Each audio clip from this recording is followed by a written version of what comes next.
Alex Watts, ADHD speaker and advocate, presenting on Using AI as a Tool.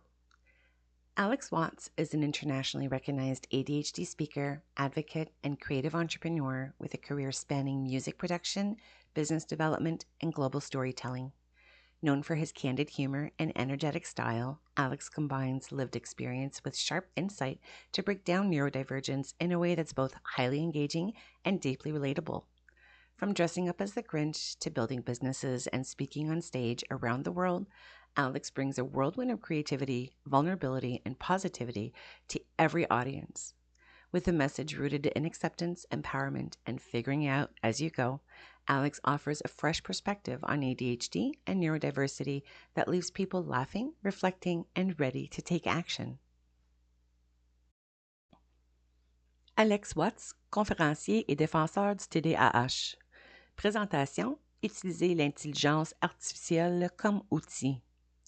Alex Watts est un conférencier internationalement reconnu, défenseur du TDAH et entrepreneur créatif dont la carrière englobe la production musicale, le développement des affaires et la narration mondiale.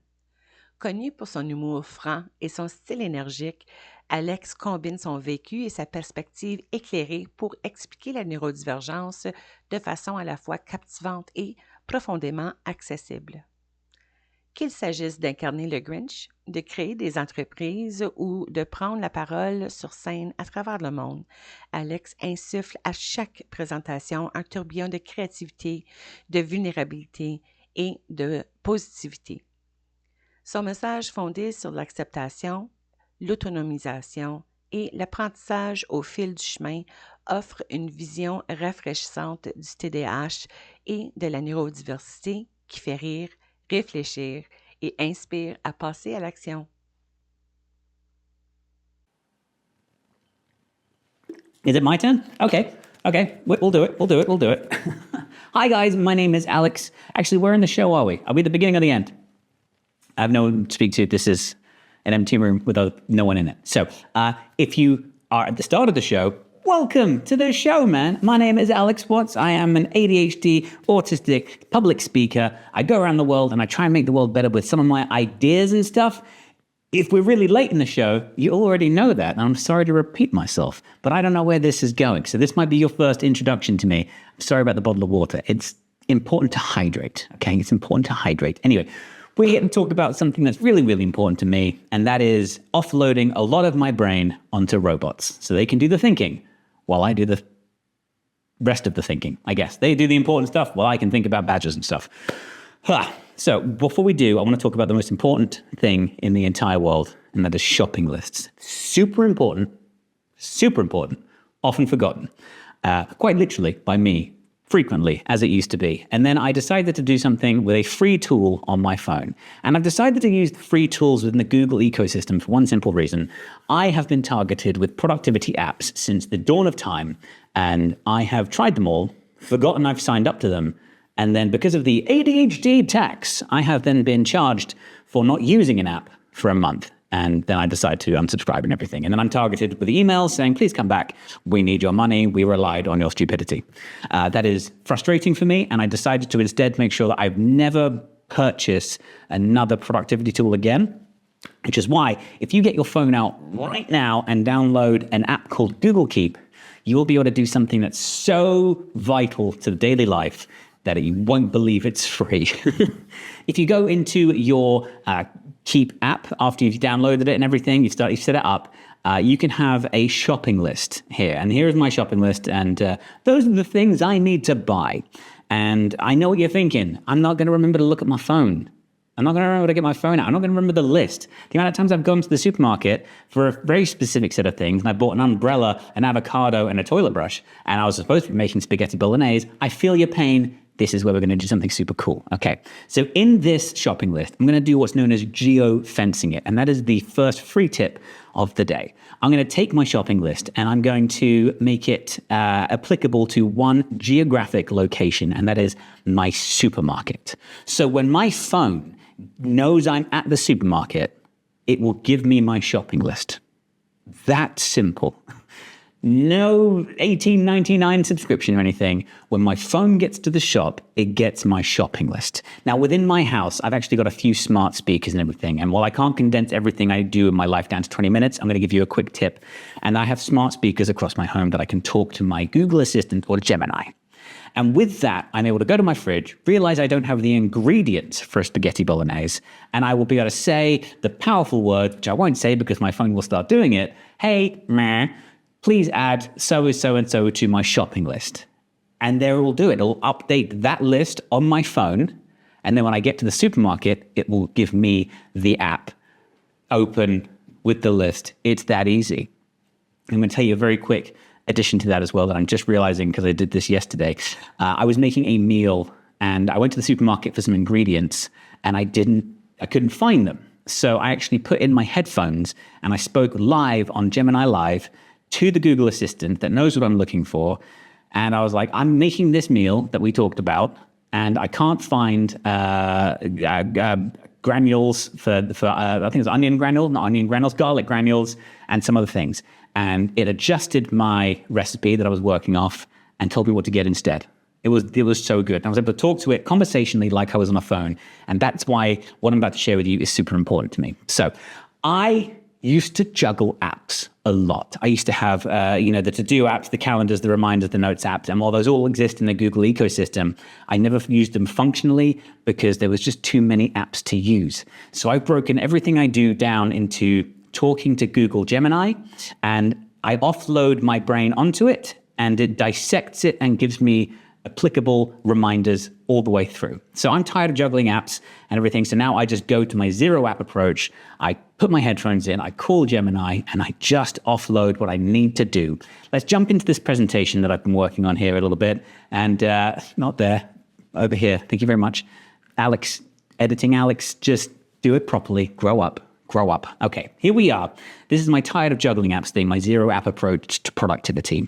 The app fatigue and cognitive load and even task initiation here are all taken care of by Gemini at this point because I've had a conversation with it and it knows what I'm doing for the next day or week. Okay.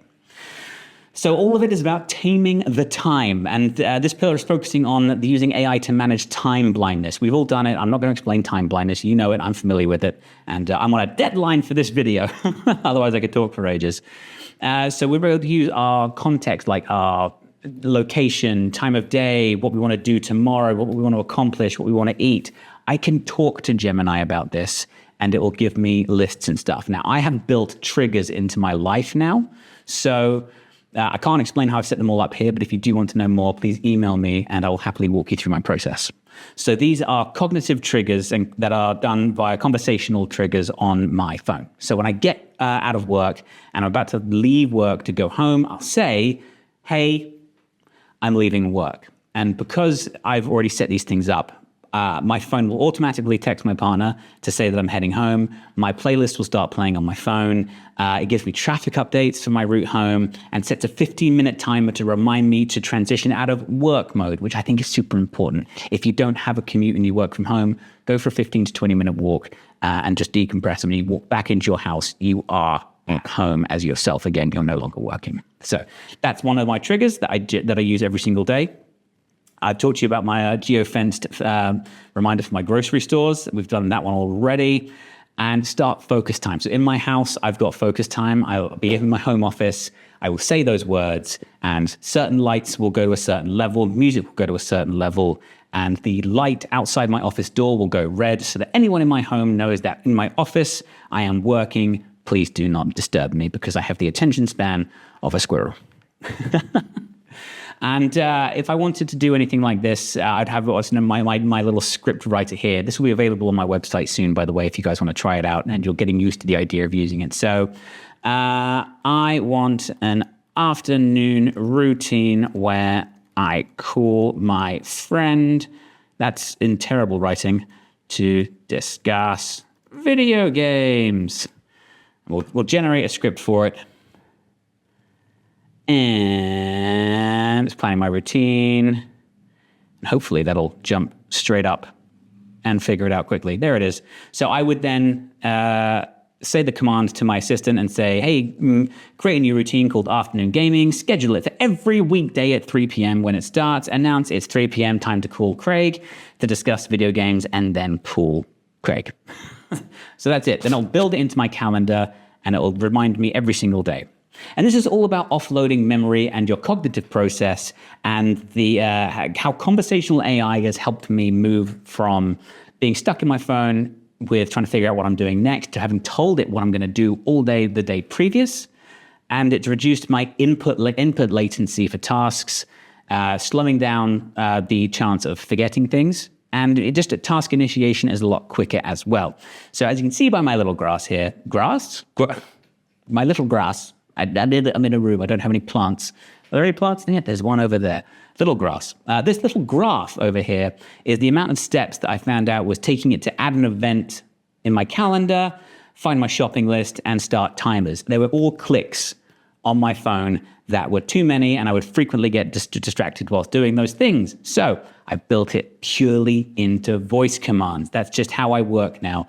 If I need to start a timer on my phone, I don't even know where the timer app is on here anymore. I just say, start a 10-minute timer, and there we go. Should find my shopping list, bring it up on my phone if I need it, without even being geofenced. And if I need to add events or talk about events in my calendar, I will just talk to Gemini about it. And the joy with being able to call Gemini and just talk is it will keep track and it will keep notes. And it will ask you questions like, how's my day going? What am I worried about? What am I thinking? And I will talk about various things. And I've got an example here. Need to call the dentist. Got a car inspection is due next week. Must do that. Did I remember to pay the electric bill? Also, check my flights for Aunt Betty's trip in December. And I've got to reply to Sarah's email about the party. That's so many different tasks that would take a lot of time to input into my calendar. Now, because I'm talking to Gemini at this point, it will do something along these lines. It will take everything I just said and it will do something pretty cool with it. And it will just think about it for a second, and it will give me my urgent action list. And then it will just add them to my calendar in urgency order. It's that simple. And I found myself initiating tasks a lot easier.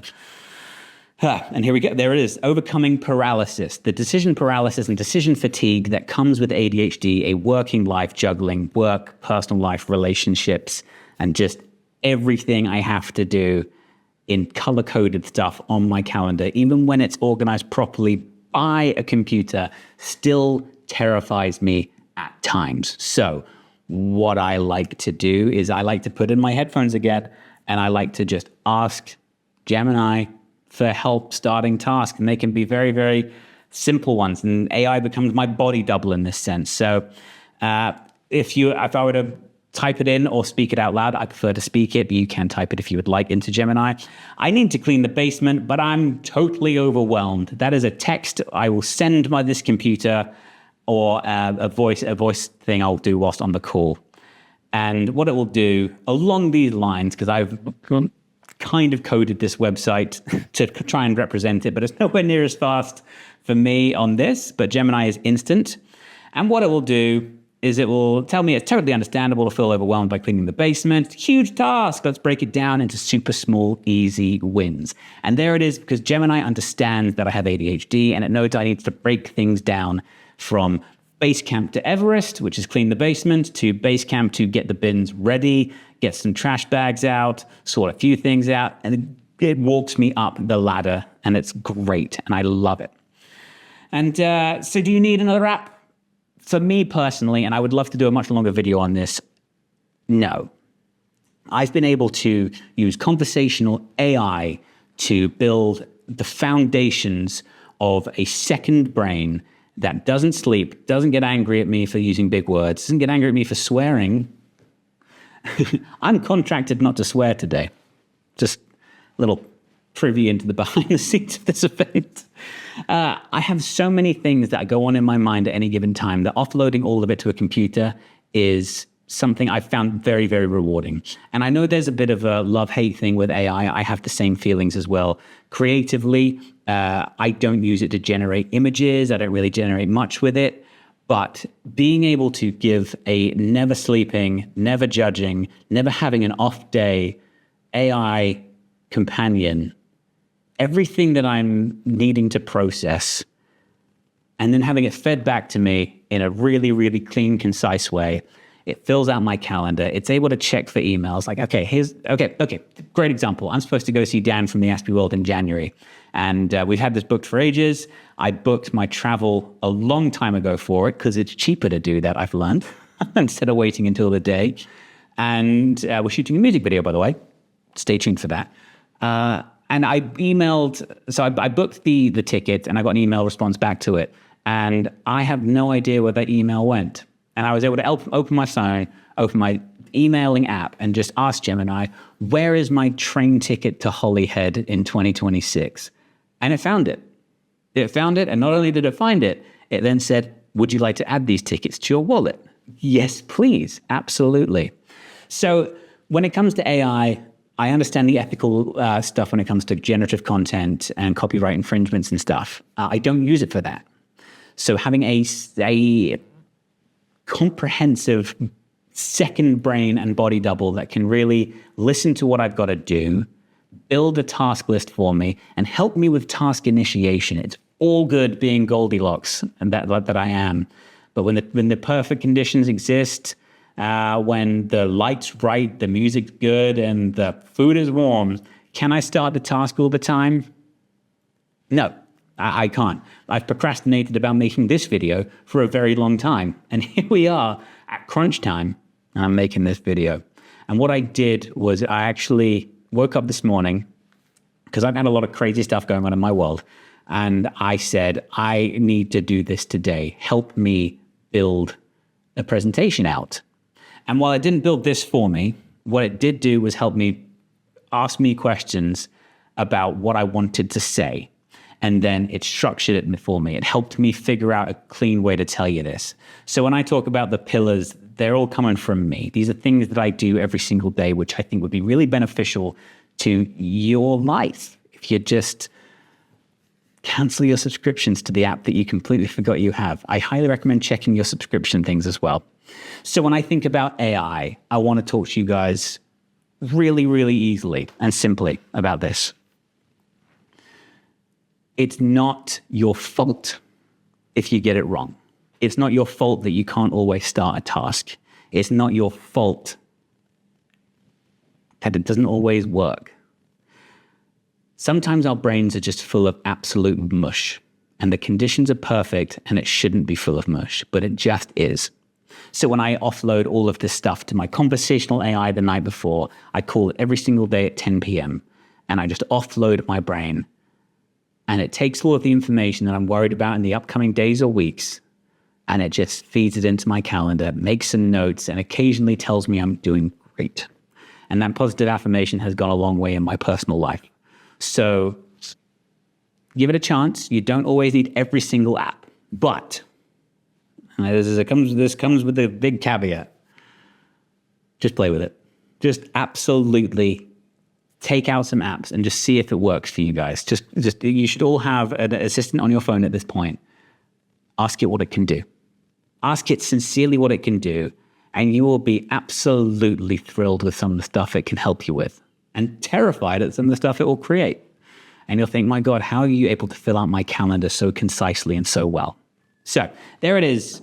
That is my opinions on AI, and that is how I literally use AI every day in my life. In fact, my phone has it. My headphones have it, and my watch has it as well. And these things help me unlock my doors, not just to my literal car and my house. They unlock the potential to grow and have a functional life. And for that, I thank them. Our robot overlords, you have my diary. Please don't read it, or publicize it anyway. Anyway, back to the show. Let's take it back to Alex at the live thing right now. Is he here? Is he ready? Is he? I don't know. Either way, my name was, and always shall be Alexander Jonathan Bartholomew Watts III. And if you want to know more about AI, just ask me. I'd love to tell you about it. Bye. Whose phone is this? Is that what I look like? That guy is handsome. What does Evian even mean? Like, what is it? I've never even really listened to the Smashing Pumpkins. I just tell people I have and hope they find me cool. Outside is a field of heather, and I would just like to run through it right now. I don't know why this is called a yoga laptop. Like, it doesn't do yoga. It just opens. Like, oh my God, it goes all the way. Is that what yoga is? Does it go even further? It doesn't. I'm not going to force that. Is this yours? I'm not paying for it.